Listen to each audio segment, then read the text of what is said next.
Mehrab Abdollahzadeh u ekzekutua në fillim të këtij muaji. Linja është e dobët, por zëri i tij është i qartë dhe duke pasur parasysh rrethanat, çuditërisht i qëndrueshëm. Është në pritje të vdekjes në Iranin perëndimor. Flet shpejt sikur koha po mbaron dhe mesazhi është i dëshpëruar. Po e dëgjoni zërin tim nga burgu qendror i Oromje dhe kjo mund të jetë hera e fundit që e dëgjoni, thot në një shënim zanor të marrë nga rrjeti të drejtave të njeriut të Kurdistanit. Që nga dita e parë e arrestimit tim, ata më detyruan të rrëfesha përmes torturave dhe kërcënimeve, rrëfime që ishin krejtësisht rreme. Asnjë nga akuzat kundër meje nuk është e vërtet. Ata e dinë dhe Zoti e di, unë jam i pafajshëm. Mehrab u arrestua në vitin 2022 gjatë protestave mbarkombëtare që pasuan vdekjen në arrest policor të një gruaje të re, Mahsa Amini, e cila ishte ndaluar për mosmbajtjen e duhur të mbulesës. Ajo akuzua për përfshirje në vrasjen e një antari të forcës së milicisë Basi të Iranit. Pas 42 muajsh frike dhe netësh pa gjumë, ajo ekzekutua në fillim të këtij muaji pjesë e një rritjeje të ekzekutimeve të njerëzve me akuza politike dhe të lidhura me sigurinë. Që kur SBA dhe Izraeli sulmuan Iranin më 28 shkurt, OKB thot se ka verifikuar ekzekutimin e të paktën 32 të burgosurve politik. Kjo shënon një rritje të ndjeshme nga viti në vit, me 45 ekzekutime me akuza të motivuara politikisht që ka ndodhur gjatë vitit 2025, sipas Amnesty International. Raporti thot se ekzekutimet në Iran vlerësohet si janë dyfishuar në vitin 2025. Zyra e të drejtave të njeriut e OKB-s ka paralajmëruar se dënimi me vdekje po përdoret gjithnjë më shumë për të heshtur disidentët politik. Disa nga të vrarët këtë vit u akuzuan për spionazh për Izraelin ose CIA-n, ndërsa disa u akuzuan se ishin të lidhur me një grup opozitar në mërgim. 14 prej tyre u arrestuan në lidhje me kryengritjen në janar të këtij viti, e cila u shty me forcë vdekjepruese duke çuar në miravdekje. Në Iran autoritetet kryejnë ekzekutime me varje. Ata i kryejnë ato në agim. Njerëzit në Iran janë zgjuar me njoftime pothuajse të përditshme për ekzekutime. Ata e përdorin dënimin me vdekje si një mjet të shtypjes politike për të mbjellë frikë midis popullsisë dhe në thelb shtypin çdo disident që mund të ketë.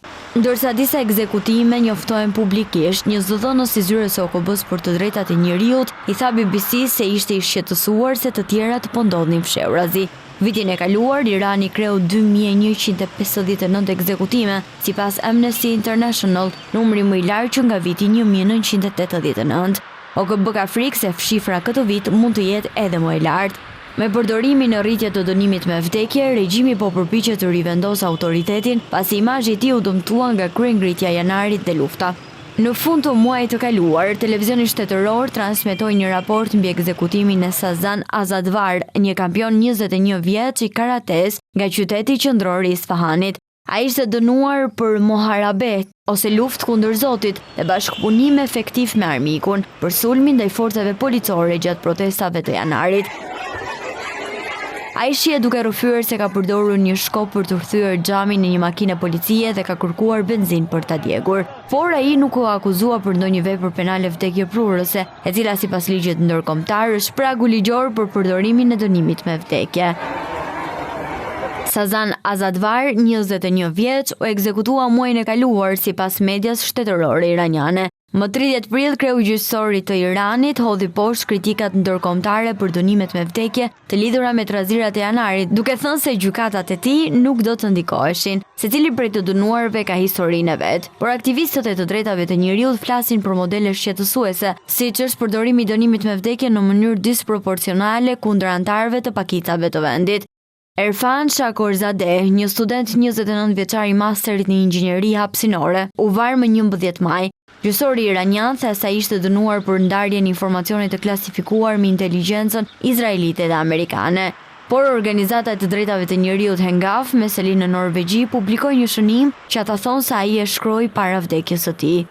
U arrestova me akuza të sajuara për spionazh dhe pas 8 muaje gjysmë torture dhe izolimi, u detyrova të bëja një rrëfim të rrem.